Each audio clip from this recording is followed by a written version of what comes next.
same way, once you have got your realization, and once you have become one with the divine, then there is no question of you going down unless until you yourself want to go down.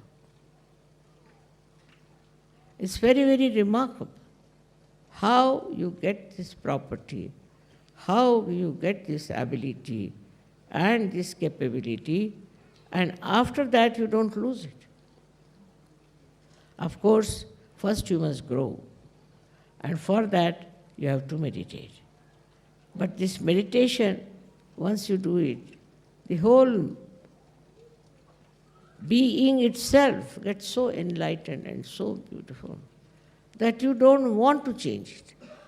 You want to be there and enjoy it forever. But of course you want to give it to others, because you see you are enjoying so much. Like on the street you find somebody starving and you are very full, then you feel like giving food to that person.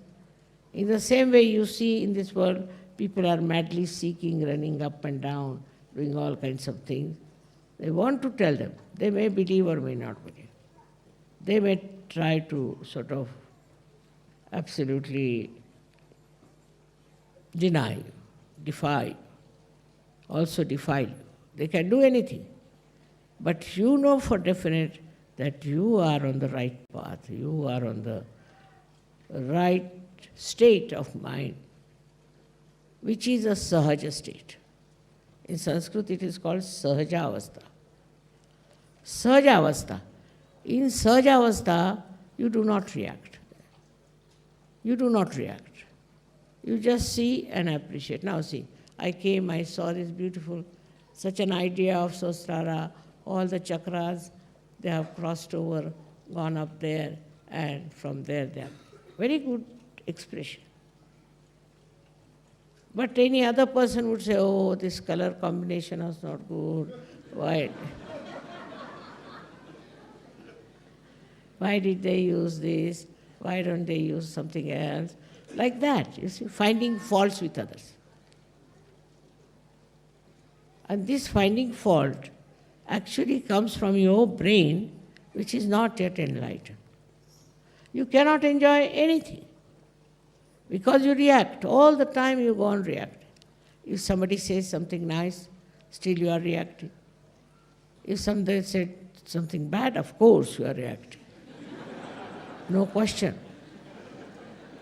So, for us to understand that we are not free to react, we are not that cheap to react.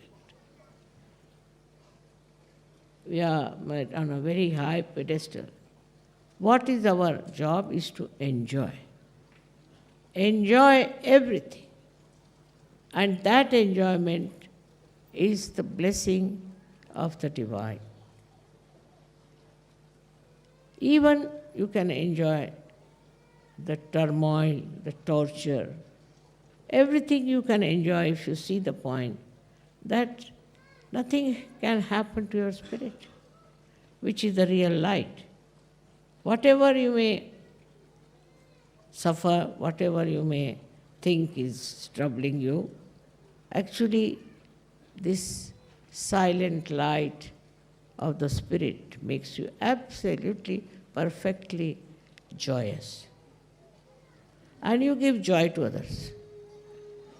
You don't design it, you don't plan it, how to give joy, but you just automatically give joy. And this giving joy is also effortless, surge, because you are in the sahaja state. In the sahaja state, you just see things. It's a drama, you feel. It's a different styles, different types, and you just see and watch and get the joy out of it.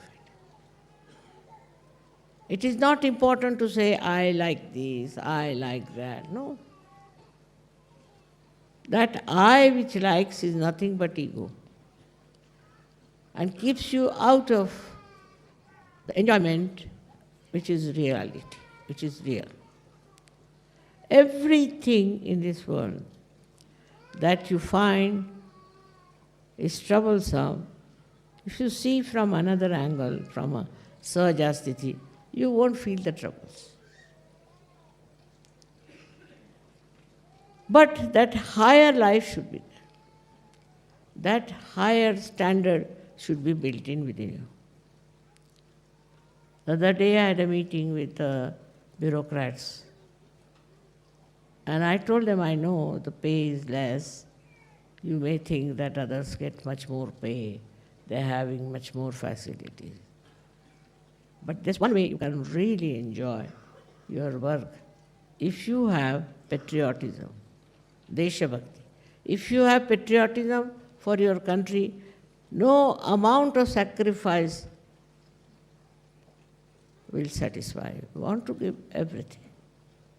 And you can go through all kinds of so-called dearth and depressive states without even feeling anything about it. And at the same time, your feelings become very deep. For example, you are traveling and suddenly you find somebody who is sick. You can feel it on your vibration that this person is sick. And immediately your sympathy and your love flows to that person. You try to help that person. If possible, you try to even cure that person. Just like that, your whole being becomes like an ocean which absorbs all the rivers and all kinds of watery things, whatever it is, within its abdomen, I should say. It just takes all that is there. It doesn't hurt. It doesn't trouble him. He is like an overpowering person with his love. He doesn't show his power. He doesn't bother about his self-importance. If somebody tries to insult you, all right. What is there, the insult part of it? And such people who have reached that Sahajavastha are the greatest creators of art, of music, of great thoughts. And that's why these survive. So many people write, but it goes out. So many people create, but nobody bothers. But those who are realized soul, whatever they create is of eternal nature, because they are now in the ocean of eternity. They are in the ocean of purity, where there is no idea at all of hurting anyone or troubling anyone. Such a protection is there for them. They cannot be harmed. Because after all, you are entered into the kingdom of God. So who can dare harm you or trouble you? Such a prosperity I have seen among Sahajogis, and such a generosity that they have, and such understanding about things. I don't have to give lectures now, don't do this and don't do that. No, no more. And those who are not yet already matured in Sahaja should try to mature. And those who are not matured and are troubling, don't worry about it. What can they? You should have pity. You should really have pity for such people that they are so immature. Today is something great I feel, because 30 years I've been running up and down everywhere, and I've been able to gather so many people. There are so many Sahajogis, see, and also all over the world. This is just a wee bit of that. So this is something was to happen, has been already described, has been prophesied by people that such and such thing will happen, that so many people will get their self-realization. Unbelievable it was, of course, but as now you see, how sweet is the feeling that we are all one. There's no quarrel, no fight, no bad ideas, and nobody likes cheap things. They want to have something that is pleasing and has a quality of understanding.